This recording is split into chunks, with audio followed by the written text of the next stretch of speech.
जय श्री राम। पिछले कुछ दिनों से मैं अपने हर एक वीडियो में ये कहता चला आ रहा हूँ कि मैं हजारों, लाखों, करोड़ों धर्म गुरुओं का निर्माण करना चाहता हूँ। हमारे देश में अक्सर जब हम धर्म गुरु की बात करते हैं तो हमारे मन में ऐसा बिंब आता है कि भगवे कपड़े पहने हुए, लंबे बाल रखे, दाढ़ी वाला एक आदमी एक आसन पे बैठा हुआ है, उसके सामने बहुत से लोग, उसके श्रद्धालु, उसके शिष्य बैठे हुए हैं। लेकिन मैं उस तरह के धर्म गुरुओं की बात नहीं कर रहा हूं। भगवान श्री कृष्ण का आश्रम कहां था? नहीं था। ऐसा नहीं है कि उनका एक आश्रम था जहां उन्होंने अर्जुन को बुलाया, भगवे कपड़े दिए, कहा ये पहनो, 15 दिन के लिए उपवास करो, फिर यहाँ आओ और मैं तुम्हें प्रवचन दूंगा। ऐसा नहीं था। भगवान श्री कृष्ण एक राजा थे। उन्होंने मनुष्य जीवन की ऊंचाइयां, नीचाइयां सब देख रखी थी। दी हाइज एंड लोज जैसे हम अंग्रेजी में कहते हैं। उनके माता पिता को कंस ने बंदी बना रखा था। भगवान श्री कृष्ण पर बहुत से प्रहार हुए, दैत्यों के, दूसरे तीसरे। भगवान श्री कृष्ण ने महाभारत के युद्ध से पहले कौरवों और पांडवों के बीच में जो कुछ हुआ उसे एक एक क्षण देखा।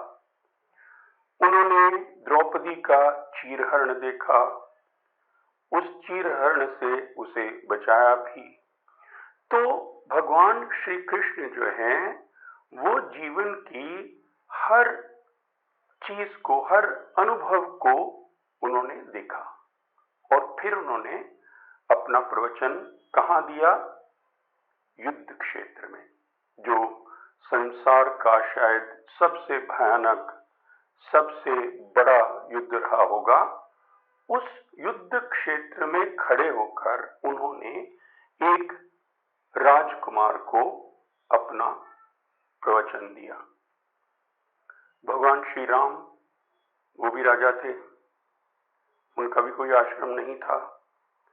भगवान श्री राम ने अपने कर्तव्य को निभाने के लिए बहुत सी यातनाएं सही, बहुत संघर्ष किया और अपने साथ हर प्रकार के व्यक्ति को जोड़ा। यहां तक कि वानरों को भी जोड़ा। वो एक गिलहरी आई, वो भी भगवान के साथ जुड़ी, शबरी भगवान के साथ जुड़ी। कई प्रकार के लोग भगवान के साथ जुड़े और उन्होंने उन सबको जोड़कर रावण का विनाश किया। तो मतलब कहने का ये है कि ये अवतार जो इस संसार में हमारे लिए एक मॉडल प्रस्तुत करने के लिए आए, उन्होंने जाकर कहीं आश्रम खोल के वहां पर शिष्य इकट्ठे करके उनको भाषण नहीं दिए।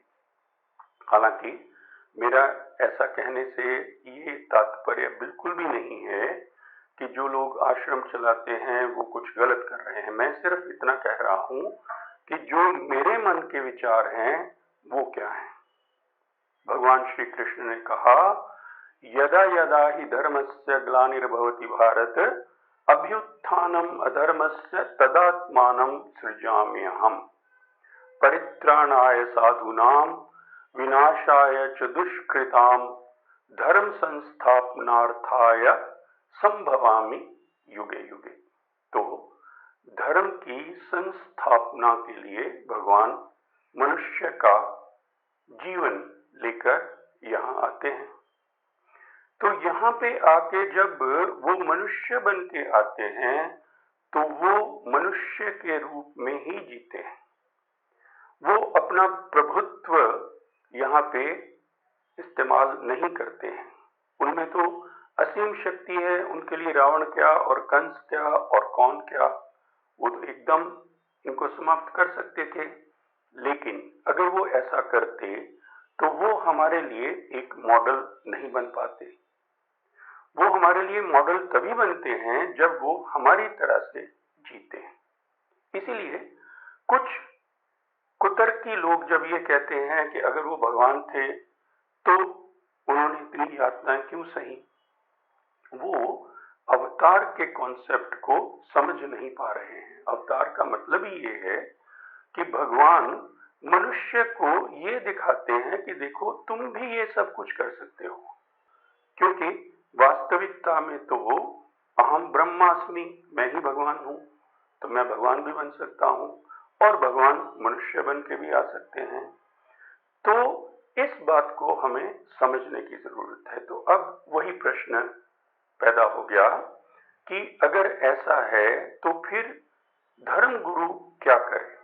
तो धर्म गुरु ये करे कि जैसे मनुष्यों में अर्जुन सर्वश्रेष्ठ था, भगवान श्री कृष्ण सर्वश्रेष्ठ थे, भगवान राम पुरुषोत्तम थे, उसी प्रकार हम भी मनुष्यों में सर्वश्रेष्ठ बने। क्योंकि भगवान श्री कृष्ण ने क्या कहा, योगः कर्मसु कौशलम।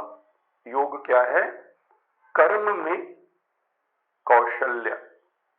यदि आप एक अध्यापक हैं तो सर्वश्रेष्ठ अध्यापक बनिए। यदि आप एक अधिकारी हैं तो सर्वश्रेष्ठ अधिकारी बनिए। यदि आप एक तरखान हैं तो सर्वश्रेष्ठ तरखान बनिए। यदि आप जूते बनाते हैं तो सबसे बढ़िया जूते बनाइए। इसमें कोई भेदभाव नहीं है। आपका गुण आपके लिए बोलना चाहिए। तो इसलिए धर्म गुरु कौन है? जो मनुष्यों में सर्वश्रेष्ठ बने, ताकि बाकी लोग उसे देख के उसके जैसा बनने की कोशिश करें। तो मैं समझता हूं कि अब सभी को ये स्पष्ट हो गया होगा कि जब मैं धर्म गुरुओं की बात करता हूं तो मेरा तात्पर्य ये है ऐसे लोगों का समूह जो बाकियों के लिए गाइड बने, मॉडल्स बने। अब उसमें सवाल ये पैदा होता है कि ऐसा क्यों नहीं कि व्यक्ति अपनी अपनी जगह सर्वश्रेष्ठ बन जाए? ऐसा क्या जरूरी है कि उनको नेटवर्क किया जाए? तो नेटवर्किंग के बहुत से लाभ होते हैं। लाभ क्या होते हैं कि नेटवर्किंग में हम एक दूसरे को प्रोत्साहित करते हैं, एक दूसरे से सीखते भी हैं। तो जैसे मान लीजिए जैसे जैसे धर्म गुरुओं की संख्या बढ़ती है, यदि हम जूम सेशंस करते हैं जिसमें हम एक दूसरे के साथ अपने अनुभव, अपनी समस्याएं, अपने संघर्ष, अपने एक्सपेरिमेंट्स और जो समस्याओं के हमने हल निकाले वो सब अगर हम शेयर करते हैं एक दूसरे के साथ, तो हम एक दूसरे को प्रोत्साहित भी करेंगे और एक दूसरे से सीखेंगे भी।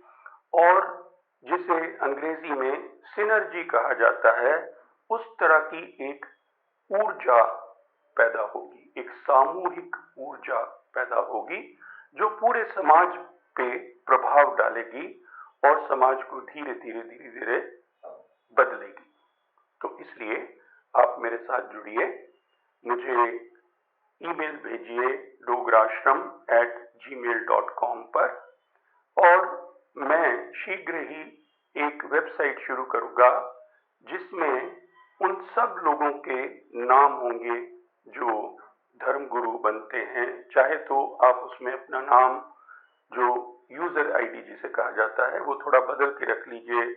यदि आप चाहते हैं कि लोगों को ये पता ना चले, आपकी आइडेंटिटी का पता ना चले, तो आप एक यूजर आईडी दे सकते हैं।